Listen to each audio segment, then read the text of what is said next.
clairement, les membres de l'armée canadienne vont être appelés à se déployer en Lettonie à plusieurs reprises. Je pense que c'est pas impossible qu'on soit là pour une période d'au moins 5 à 10 ans. Salut, ici Captain Adam Horton avec le balado de l'armée canadienne. L'armée canadienne a une nouvelle mission, diriger une brigade multinationale en Lettonie pour assurer la dissuasion et la défense en cas d'attaque. Nous allons poser des questions sur ce que nous faisons, comment nous allons le faire et c'est quoi l'impact sur nos troupes. Le major Marc-André Pelland fait partie de l'équipe de planification ici au quartier général de l'armée. Il va nous donner tous les détails. Bienvenue au balado! Merci de l'invitation, Adam. Ça fait plaisir. Donc, on est en Lettonie en ce moment avec un groupement tactique dans le cadre de l'opération Réassurance.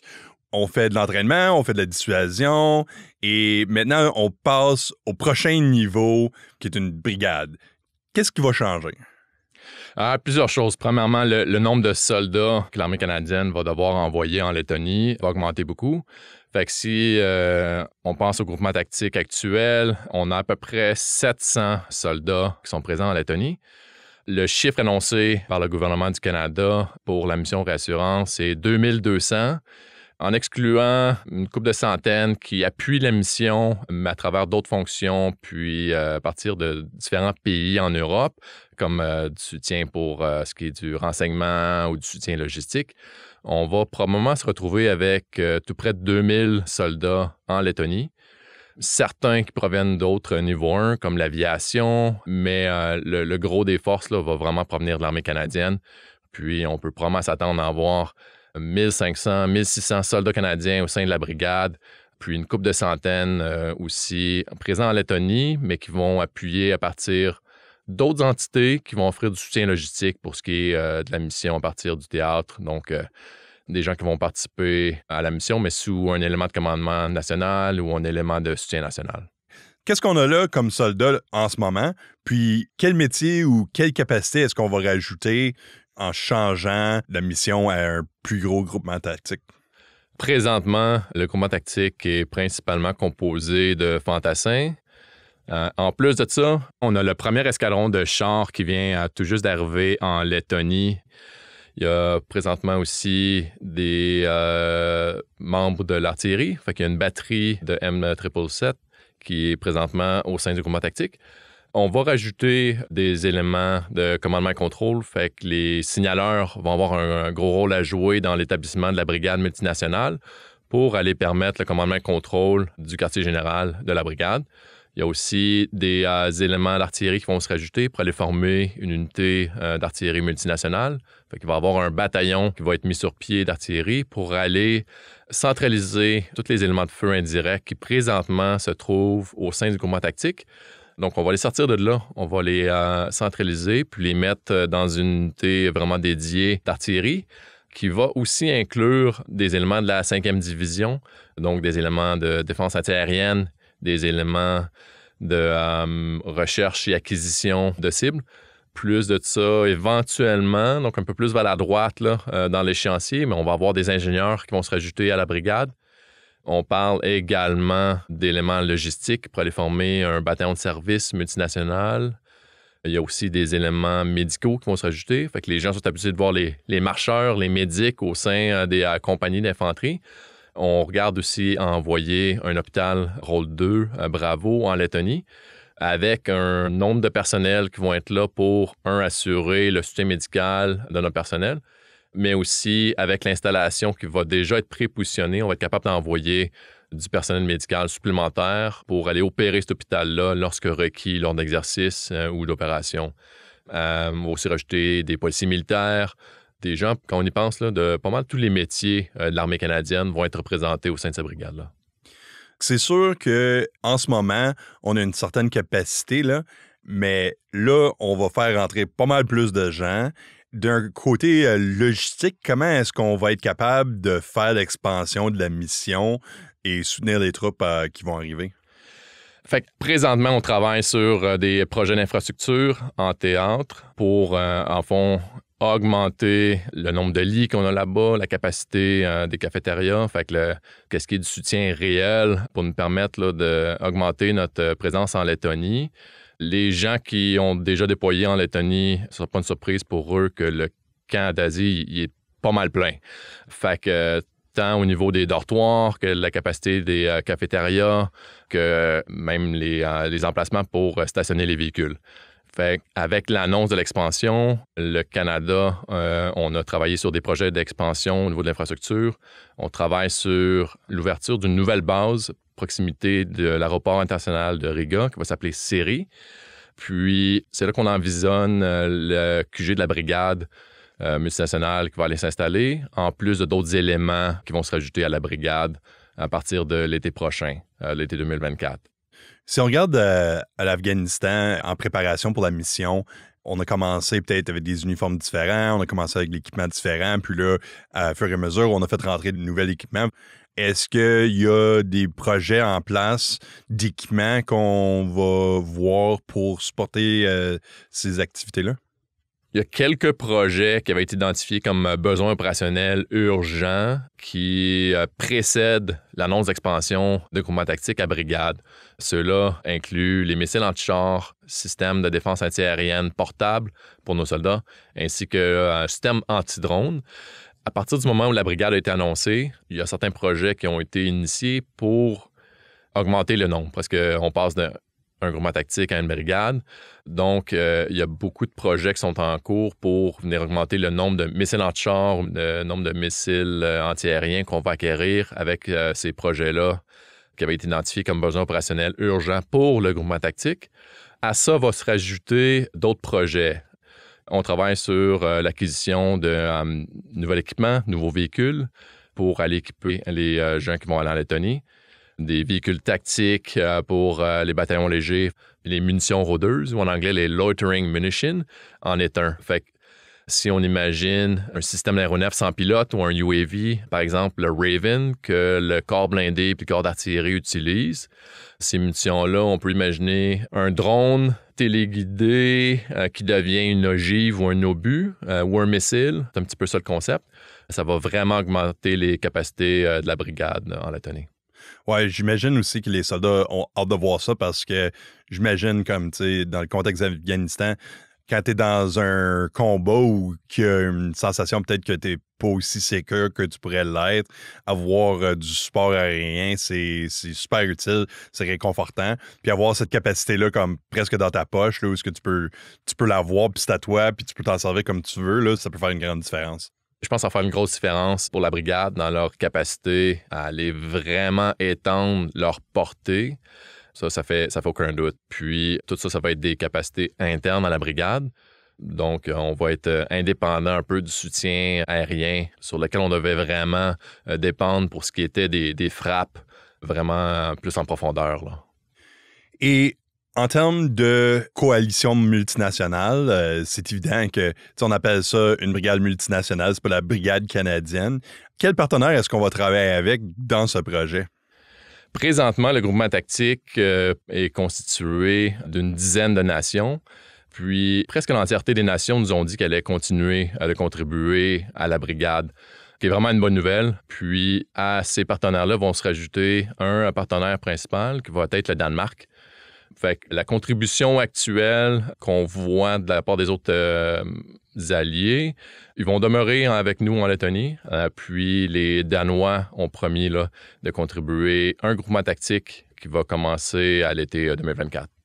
Une fois là, j'imagine que c'est pas juste des soldats qui vont être assis dans des tranchées qui attendent que les Russes arrivent ou quoi. C'est quoi le plan en général pour la mission? Qu'est-ce que ça va de l'air? L'opération Rassurance pour, dans le fond, la brigade, c'est à quoi ça va ressembler? Fait qu'on peut pas se permettre de juste attendre dans une tranchée où, dans le fond, on a le luxe de pouvoir mieux utiliser notre temps pendant qu'on est là-bas. Présentement, l'armée canadienne fait des gros changements au niveau de son modèle d'instruction puis le type d'entraînement qu'on va effectuer tant au Canada, puis ce qu'on est en train d'exporter à l'étranger, donc ce qu'on va pouvoir effectuer en Lettonie. Par exemple, le vieux format de l'exercice Maple Resolve, où on allait à Wainwright pour effectuer de l'entraînement au niveau du groupement tactique puis de brigade. La plupart de cet entraînement-là va être exporté en Lettonie parce que la réalité, c'est qu'on ne s'attend pas à ce que les Russes là, envahissent, dans le fond, la Lettonie à 1 ou 2 jours d'avis. Fait qu'on va pouvoir se permettre de faire de l'entraînement puis vraiment développer notre expertise, puis continuer de bâtir les compétences de nos soldats là-bas. Puis on va avoir la chance d'interagir avec nos partenaires multinationaux pour apprendre peut-être des affaires qu'eux autres peuvent nous apprendre. Je sais qu'on a passé quand même assez de temps en Afghanistan, puis on a développé des aptitudes envers peut-être la guerre asymétrique, mais peut-être qu'on a laissé aller un petit peu les choses qui regardent en termes d'une guerre traditionnelle. Puis j'imagine que les partenaires internationaux qui vont être déjà là vont peut-être pouvoir nous donner un peu plus d'expérience dans le théâtre d'Europe. Absolument. Fait que je pense que si on regarde les partenaires, en fait, ils sont tous européens, puis le contexte là-bas de l'entraînement est beaucoup plus axé sur guerre conventionnelle. C'est quelque chose qu'on avait délaissé pendant un certain temps là, durant les années de la guerre en Afghanistan. Puis c'est sûr que ça va être le focus d'entraînement là-bas. Puis ça change un peu l'approche de comment on va s'entraîner, puis du genre d'équipement qu'on va envoyer aussi en Lettonie, le genre d'équipement que nos partenaires vont amener également en Lettonie. Fait que l'équipement avec lequel nos soldats vont s'entraîner, les soldats des différentes nations qui vont être là également. Ça va vraiment être une belle opportunité pour interagir avec eux puis apprendre sur comment est-ce qu'eux utilisent leur équipement, comment est-ce qu'eux approchent la façon de se battre dans un conflit conventionnel. Le commandant a dit dans une entrevue récemment que lui cherche à garder un peu plus des expériences d'entraînement ou ce qu'on pratique en le faisant. Peut-être contrairement au modèle de Maple Resolve où ce qu'on allait dans une zone ou un aire d'entraînement pour faire des exercices, mais c'est pas vrai, c'est pas des vraies choses, là, c'est tous des scénarios. Mais peut-être dans le théâtre européen, il disait si on veut exercer notre capacité à faire des déplacements de véhicules, on fait juste le faire là. Puis, admettons qu'on a un convoi qui descend de la Pologne, on peut envoyer des soldats pour supporter cette activité-là. Puis, par le fait qu'on le fait, on exerce notre capacité puis on fait un entraînement. Donc, j'imagine qu'on va avoir beaucoup d'opportunités de faire ces choses-là aussi dans ce déploiement-là. Effectivement. Je pense qu'une fois que la brigade va vraiment être implémentée puis que le programme va être en place là-bas en Lettonie, je pense qu'il va y avoir des opportunités d'entraînement dans d'autres pays européens. Puis à partir du moment où on a nos gens d'établis là-bas, il va y avoir une tonne d'opportunités. Fait que ce soit des déplacements routiers pour aller faire de l'entraînement avec une autre nation ou que ce soit d'envoyer des petits contingents faire des compétitions à gauche puis à droite. Je pense qu'une fois qu'on va être établi là-bas, il va y avoir vraiment panoplie d'activités que la brigade va pouvoir accomplir puis offrir des opportunités qu'on n'aurait pas au Canada. Donc, c'est quoi l'échéance pour ce déploiement-là? Qu'est-ce qu'on en regarde en termes d'avoir des troupes en position? Qu'est-ce que ça va dire en termes de rotation? Qu'est-ce qu'on fait avec tout ça? On peut s'attendre à avoir les premiers éléments de la brigade multinationale en place à partir de l'été 2024. Puis, les premiers éléments vont provenir de la base à Valcartier. Donc, Colonel Aspiro, qui est le commandant du 5e groupe brigade mécanisée du Canada, va officiellement devenir le premier commandant de la brigade multinationale. Il va se déployer, lui ainsi qu'un nombre de personnel de son état-major à partir de l'été 2024. Puis, à partir de ce moment-là, on va commencer à rajouter plus de personnel puis plus de capacité à travers l'automne 2024 pour culminer avec un gros exercice de brigade à l'automne 2024. Et à la suite, qu'est-ce qu'on regarde en termes de les blindés et les autres des régiments d'infanterie, etc.? Donc, le corps blindé vient de déployer un premier escadron de chars vers la Lettonie. Celui-ci va être présent de façon persistante. Et le premier contingent est en provenance d'Edmonton du Lord Strathcorna's Horse, LDSH. Par la suite, c'est l'escadron C du Royal Canadian Dragoons qui va prendre le relais pour une rotation. Puis après cette unique rotation-là, ils vont vraiment changer leur mandat pour se tourner plus vers le concept de cavalerie. Puis le LDSH vont vraiment s'occuper de générer l'escadron de chars pour toutes les rotations suivantes. Pour ce qui est des bataillons d'infanterie, fait que le groupement tactique actuel va demeurer en place au sein de la brigade multinationale. Fait que présentement, le groupement tactique est sous le commandement de la brigade lettonne. À partir du moment où on va mettre sur pied la brigade à l'été 2024, éventuellement, le groupement tactique va être détaché de la brigade lettonne puis va vraiment se rapporter à notre brigade multinationale menée par le Canada. Fait qu'on va continuer d'avoir un groupement tactique mené par le Canada qui va changer à tous les 6 mois. Puis les autres entités qui vont constituer la brigade, j'ai mentionné les Danois au préalable qui vont se rajouter à la brigade. Ils vont venir en Lettonie pour approximativement 4 mois par année. Donc, ça va être la 2e unité de manœuvre au sein de la brigade. Et la 3e unité de manœuvre, ça va être un bataillon qu'on va projeter à partir du Canada. Donc, on vise les bataillons d'infanterie légère pour agir dans ce rôle-là. Puis, le plan, c'est de les embarquer dans un avion de l'Aviation royale du Canada avec leur équipement personnel. Puis, quand ils arrivent en Lettonie, ils arrivent sur de l'équipement qui va avoir été prépositionné. Donc, une flotte de véhicules tactiques légers avec des missiles anti-chars. Comme ça, leur équipement est prépositionné. On est capable de les projeter très rapidement vers l'avant, vers la Lettonie.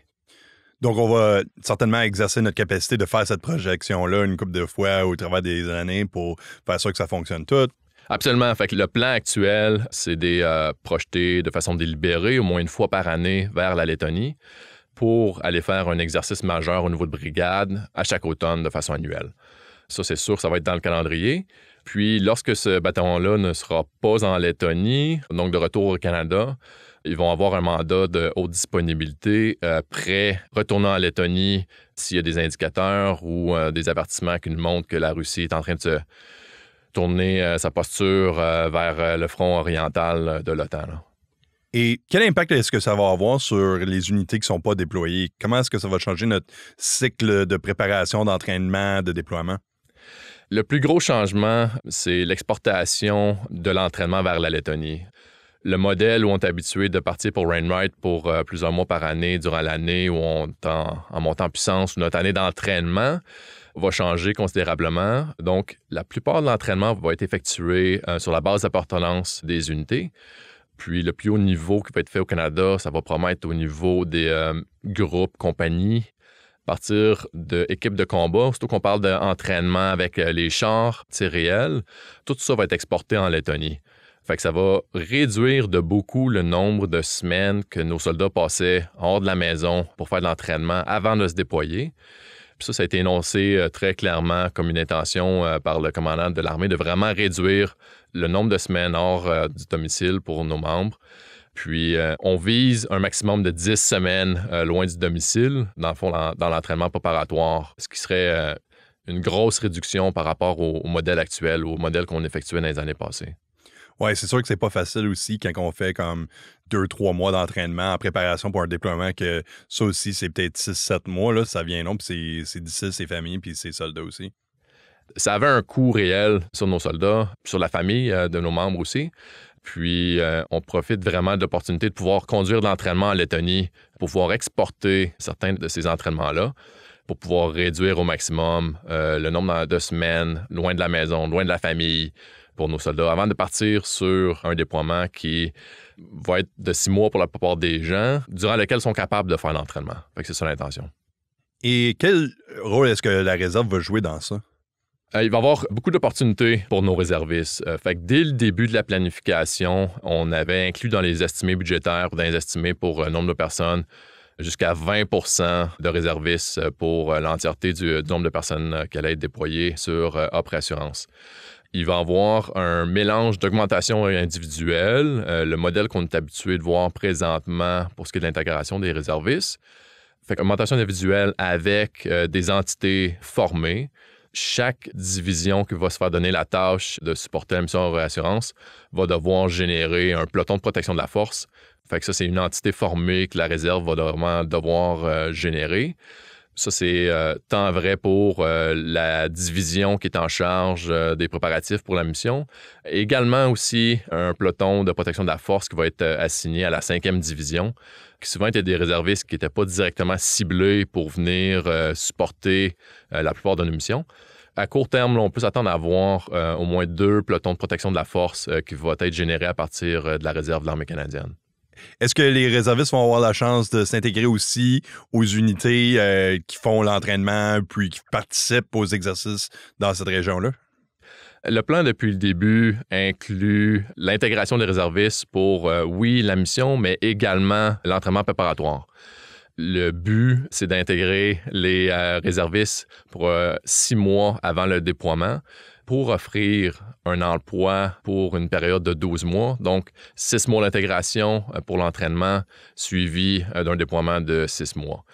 L'intention derrière ça, c'était vraiment d'augmenter le nombre de réservistes qui s'intéresseraient à ces missions-là en offrant un contrat d'emploi pour une période plus longue.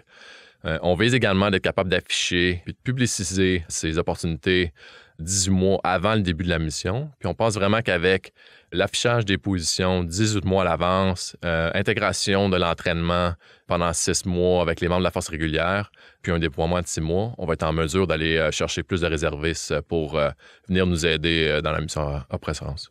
Si on regarde un petit peu comme l'histoire de l'armée canadienne d'ici les derniers 40 ans, on avait de la Bosnie dans les années 90 où on faisait des missions d'ONU. Puis là, on regarde l'Afghanistan comme les années 2000-2010. Maintenant, on est vraiment impliqué en Lettonie. Puis chacun de ces événements-là, ça a vraiment formé comment que l'armée faisait leur affaire. Puis ça a tout formé comment on faisait notre entraînement. J'imagine que l'impact va être semblable maintenant avec cette mission-là en Lettonie qui utilise la majorité de nos ressources puis qui nous donne une nouvelle direction à se pointer, contrairement à ces autres missions-là. Je crois que dans un monde idéal, on aurait simplement mis une brigade complète. En tout cas, ça aurait facilité mon travail de planification si on avait eu le personnel disponible, l'équipement et les véhicules pour pouvoir déployer une brigade complète vers la Lettonie. Cependant, avec l'état de l'armée canadienne actuelle, on n'est pas encore capable de se permettre ça. Fait qu'il y a des gros changements qu'on est en train de faire dans le plan de gestion de l'état de préparation. Fait que le plan interne qui dicte à l'armée quelle unité va faire quelle mission. Le modèle actuel voyait toutes les missions être assignées à une seule division durant une année. Fait que le premier gros changement qui va être mis en place à partir de l'été 2024, c'est qu'on va désaxer toutes nos missions opérationnelles. On va les étendre sur 2 années. Fait qu'il y a une division qui va vraiment être commise sur Oppressurance, puis le théâtre européen pour nos contributions à l'OTAN. Puis, il y a une autre division qui va s'occuper des autres missions, telles les opérations Unifier, Impact. Fait qu'il va y avoir des gros changements par rapport à la façon dont l'armée se prépare, puis sur l'attribution des missions pour les unités. Donc, vraiment, avec tout ça, qu'est-ce qu'on en regarde en termes d'état final? Ça semble comme si c'est une mission à long terme ou est-ce qu'on va être là pendant quand même assez longtemps? Le gouvernement du Canada a pris une décision de faire des gros investissements, tant au niveau de l'infrastructure que de l'équipement que l'armée canadienne acquérit. Fait que nous, on prévoit être là pour le long terme. Donc, je pense que c'est pas impossible qu'on soit là pour une période d'au moins 5 à 10 ans. Puis, au fur et à mesure que la mission s'établit, qu'on établit la brigade là-bas, l'armée canadienne, on va devoir se pencher sur, OK, c'est quoi les changements qu'on veut effectuer pour être capable de soutenir ça à long terme. Clairement, les membres de l'armée canadienne vont être appelés à se déployer en Lettonie à plusieurs reprises. Fait qu'il va falloir regarder, est-ce qu'on veut muter plus de gens là-bas pour réduire le fardeau de toujours générer à tous les 6 mois une nouvelle équipe pour aller remplacer celle qui est en Lettonie. Fait qu'assurément, ça va être un modèle qu'on va regarder, augmenter le nombre de positions, de mutations accompagnées avec la famille en Lettonie. Ça va assurément être un modèle qu'on va devoir regarder dans le futur. Mais j'ai hâte de voir comment ça va tout marcher, puis qu'est-ce qui va nous arriver dans le futur. Moi aussi, mon temps dans l'armée n'est pas encore fini, puis j'ai l'impression que je ne passerai pas le restant de ma carrière ici au QG, dans mon petit cubicule. Fait que je regarde vers le futur, puis je suis curieux de voir si dans mon futur, il y a une opportunité pour aller contribuer, moi aussi, là, en Lettonie. Et si tout votre travail de planification, ça a bien à donner? Oui, je vais. Fait que j'ai un frère dans l'infanterie. Lui, il risque de me le dire si jamais je manquais le bateau avec mon travail de planification. Parfait. Merci d'avoir venu sur le balado. Merci beaucoup, Adam. Ça, c'était le major Marc-André Pelland, qui fait partie de l'équipe de planification pour la brigade multinationale et aussi qui fait partie de la cellule des opérations ici au QG. Moi, je suis Capitaine Adam Horton pour le balado de l'armée canadienne. Prenez soin de vous.